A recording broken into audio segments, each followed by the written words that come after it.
ದೇವರ ಸಾಧನವು ಕಷ್ಟದೊಳಲ್ಲವ ದುಡಿವನು ತ್ಯಾಗಿ ಸೃಷ್ಟಿ ನಿಯಮದೊಳಗವನೇ ಹೋಗಿ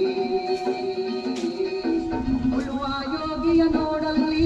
ಉಳುವ ಯೋಗಿಯ ನೋಡಲ್ಲಿ